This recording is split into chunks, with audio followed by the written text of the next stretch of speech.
Good morning, everyone. I am sorry for the background noise. I can't help it, but that's not under my authority to get rid of it. So, I am doing a first impression on the Designer Brands Lightweight Oil-Free Foundation.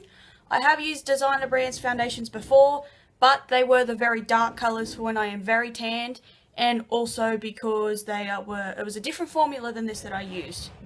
This is a new shade in the colour Porcelain Ivory. It's very, very pale, so if you're very, very pale, this will probably match you. I'm pretty sure they brought out this colour in every formula. I think they have 4 or 5 formulas, and I'm pretty sure they brought it out in every one, but I wanted the oil-free one specifically. So I have only swatched it on the back of my hand, and it does seem very, very pale. So we're going to get into it, and it's got the claims on the back of it. It says luminously builds from light to medium coverage, contains cerussite mica for a soft, smooth and silk finish. The skin loving ingredients peptide infusion helps plump and firm the skin. Vitamin C and E help reduce visible signs of aging, and aloe vera extract to leave the skin feeling smooth and soft. Blend using sponge, brush or fingertips. Well, I'm not wearing a primer, so I'm going to use my foundation brush on half of my face and my Chi Chi sponge on the other half of my face. So I'm going to go and just wet my sponge, and I will be right back. This colour may be too pale for me because I do have a little bit of fake tan on right now, but I can fix it up with bronzer and everything later.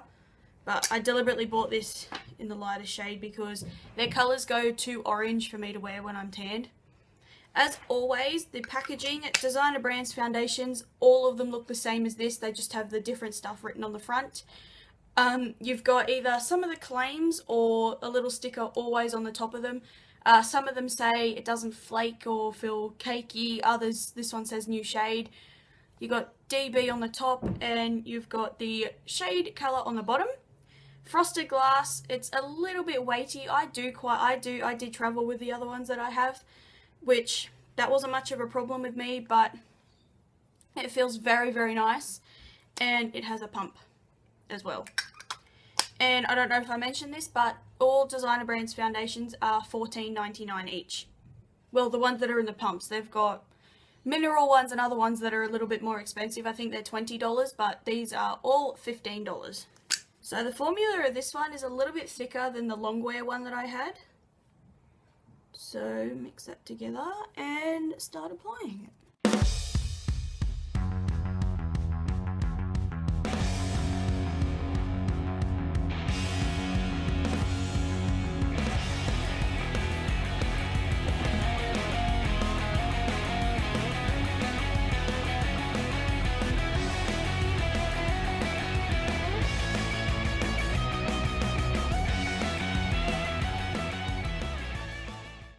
So that is with the sponge tip applicator. The colour is too pale for me right now, obviously, but I know it will match me when I don't have any tan on at all. This one is the more light to medium coverage foundation, so I was not expecting full coverage at all.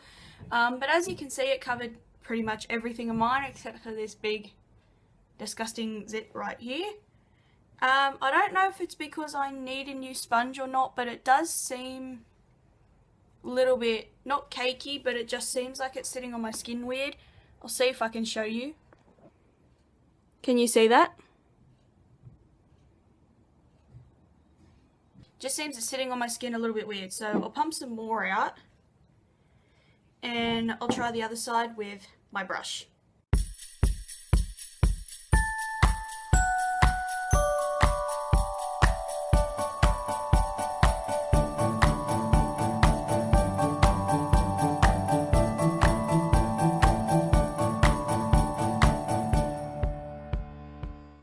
So right off the bat, I can figure out I prefer the sponge already. The sponge just made it seem a little bit more natural, gave me maybe a little bit more coverage, and also it seems to be building up quite a lot on my brush. So I'm going to put that down and finish the rest of my foundation with the sponge, and yeah.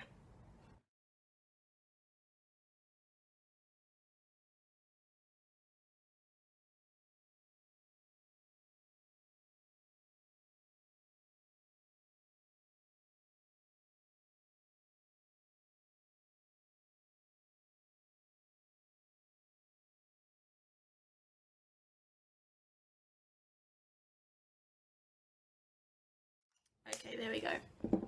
So the finish as it's drying down, it seems to be a like natural dewiness, which is fine because it says on the front radiant coverage, so kind of expecting it to be a little bit more glowy anyway.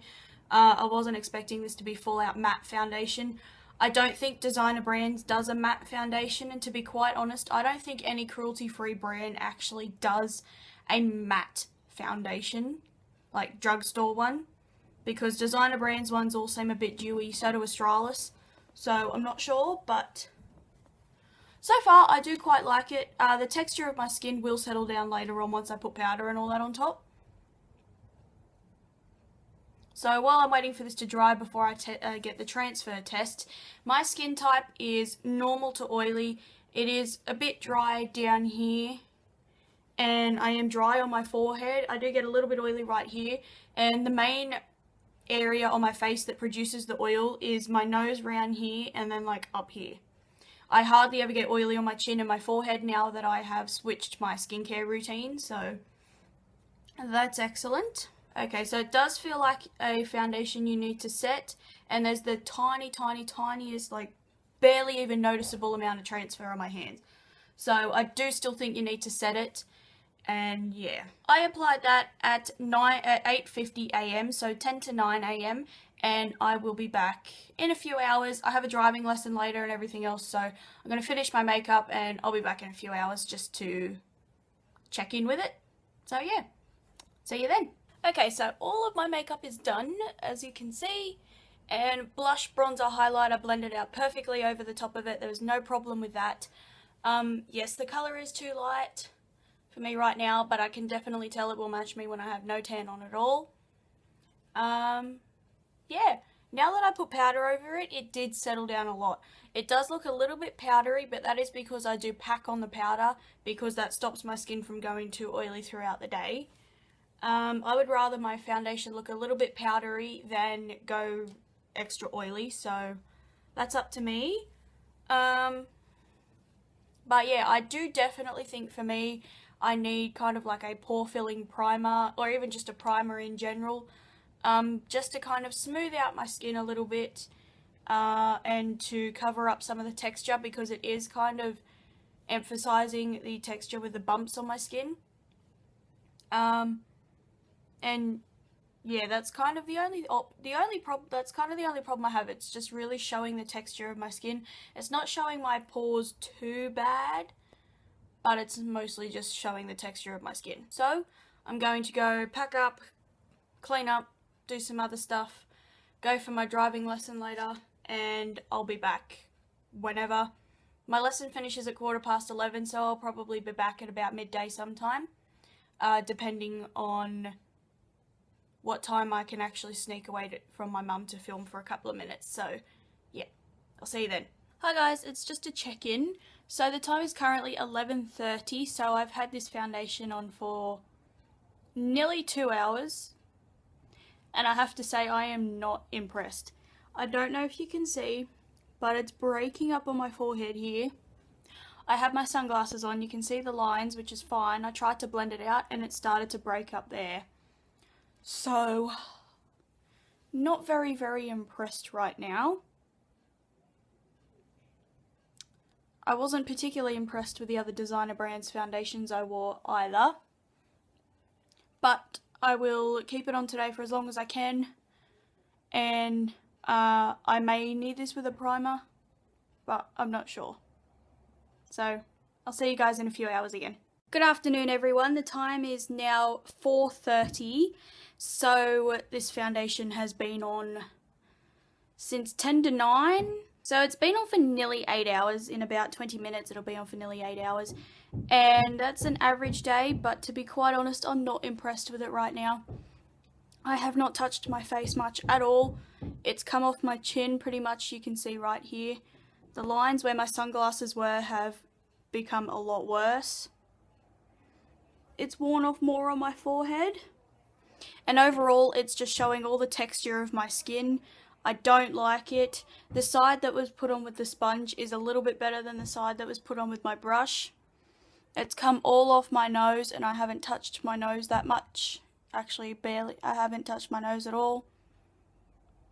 and it just looks really bad. So I'm going to try, I'm not too oily though, which is actually a good thing. But right now I'm not too impressed with this. It's showing all the texture on my skin, showing all my pores. It's kind of sinking into each little pore and looking really odd. This is the sort of foundation that, you know, I'd expect like a $2 BB cream to look like or something. It just seems very thick and heavy on my skin. It doesn't feel heavy, but it just seems really thick and heavy on my skin. So yeah, I'll check back in tonight. I'm going to like a 3-hour course thing that'll give me 20 hours in my driving logbook today. So that finishes at about 8:30. So whatever time I get home at about 9 o'clock or whatever, I will give you my last final update before I go and wash my face. So yeah, see you then. Okay everyone, I'm sorry for holding my phone, but I can't put it on my stand at the moment. As you can see, this foundation is not too good. It's come off my nose even more. For some reason, the marks of my sunglasses on my face are even worse. It's come off my chin even more. It's come off my nose. It's gone a little bit oily. The oily part is not what worries me because it is nearly 12 hours since I applied it, and I really didn't start going oily till about 2 hours ago, which I was very impressed with. It wasn't a complete mattifying foundation, but it wasn't overly greasy or oily with me. But I'm just not super impressed with it at the moment. I'm very sorry. So my final thoughts on this is I don't like it that much, honestly. I'm going to use it with a primer tomorrow, and I will write in the description box how that went with the primer. So if you want to know how that went, check it out. I'll tell you what primer and that I used and everything. But right now I don't like it very much. If it didn't come off my face like that, I would be totally fine. The sunglasses marks I always get no matter what foundation I wear. But it wore off on my forehead and I didn't even touch my hair. So I do have oily skin, and most of the time I do need a primer. I just haven't found one that I really like. I use the Nivea aftershave balm most of the time, and that seems to work, so I will use that with it tomorrow just to see if it makes much of a difference. But yeah, this is the final look. Not too great. So I'm really sorry, but yeah, not too impressed. It started to come off here. It hasn't faded around here, which is good because it normally fades around here. You can see the texture. It's come off on my upper lip where my highlighter was. So yeah, not very impressed. So yeah, I'll try it with a primer tomorrow. That'll be down below along with all my other social media and everything. I upload every Thursday, so don't forget to check that out. It's every Thursday Australian Standard Time. And I don't have a specific time. I normally click upload between 9:30 and 10 at night. So yeah. Thank you for watching, guys, and I'll see you next time. Bye.